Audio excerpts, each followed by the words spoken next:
Even though Cosmic Fury was a great season, there are many fans who have written ideas for how it could have been better and taken the show to another level. By this we don't mean that Cosmic Fury was low level, but like everything in life there are things that can be changed to be much better. Let's start with the comment that has been written the most since the new season of Power Rangers was announced, and that is the number of episodes.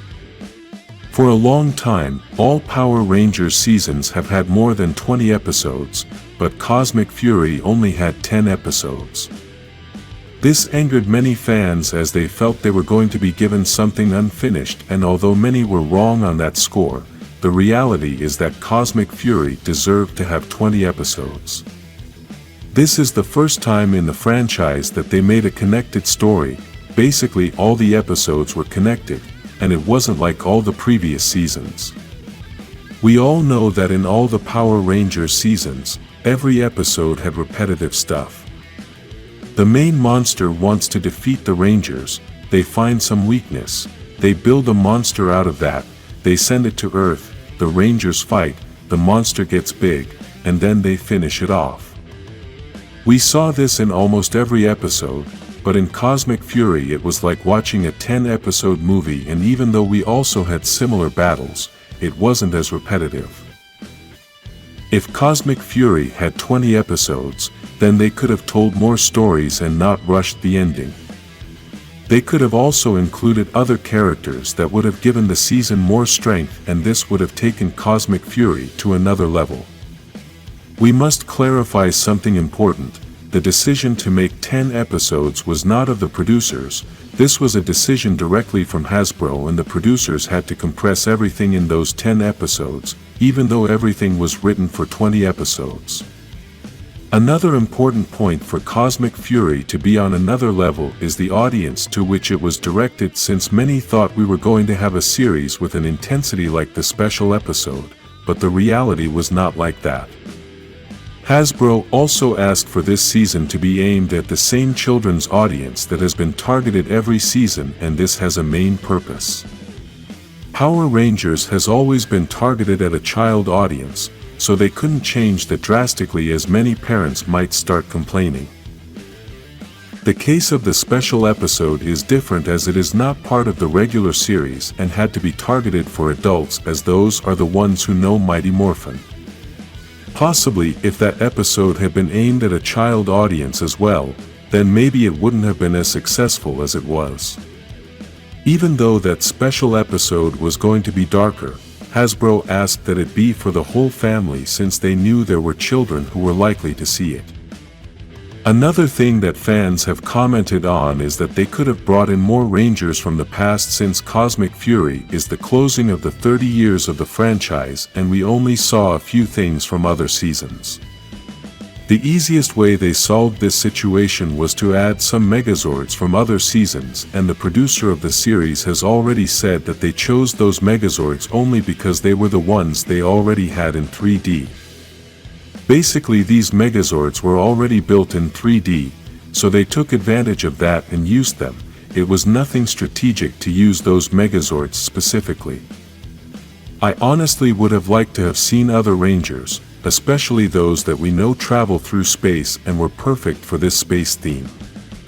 Even though we had epic moments, we've actually had better epic moments in other seasons when they bring back a lot of Rangers from the past. I can even say that Jason's scene in Beast Morphers was more epic, and this was just another episode. For Cosmic Fury to have gone to another level, they could have brought a Ranger from each team from past seasons and put them all together in the final battle, but the worst thing is that we didn't even have a final battle.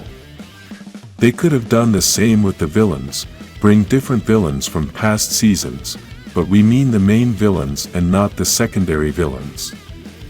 For example, I would have liked to see Divatox, a villain who has traveled through space and would have been a great addition in a final battle.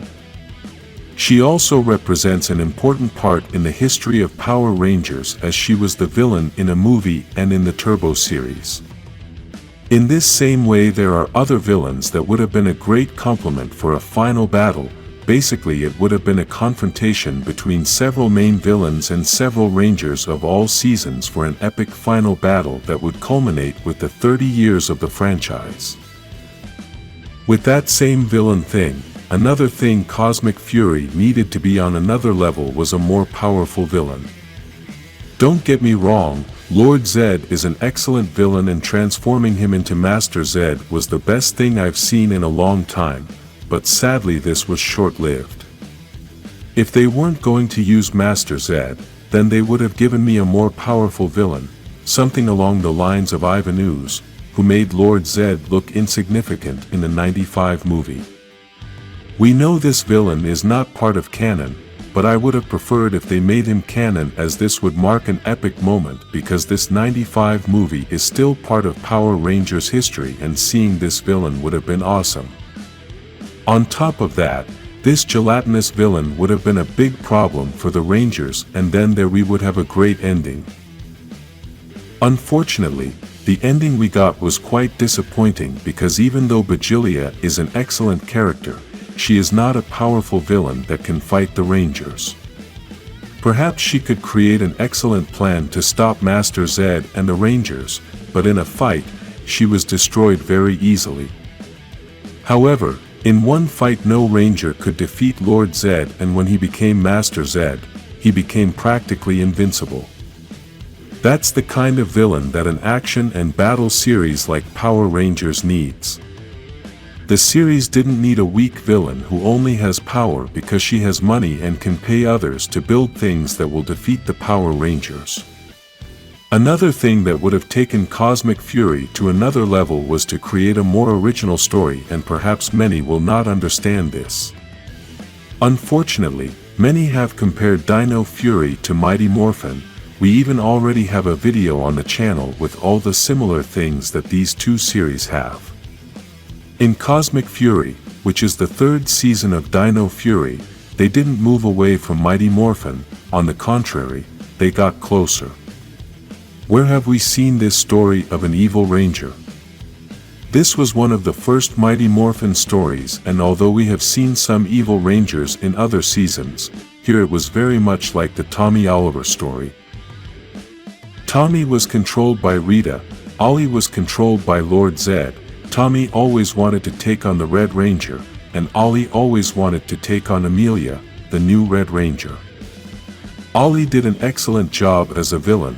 Even when he manages to get out of the spell, I didn't know if I could trust him anymore. Despite this, it's a well-used story of seeing Rangers taking on other Rangers, and I think there are a lot of awesome villains that could have appeared in this final season. Write in the comments anything else that could have taken Cosmic Fury to another level. Like this video and subscribe to take this channel to another level in Power Rangers.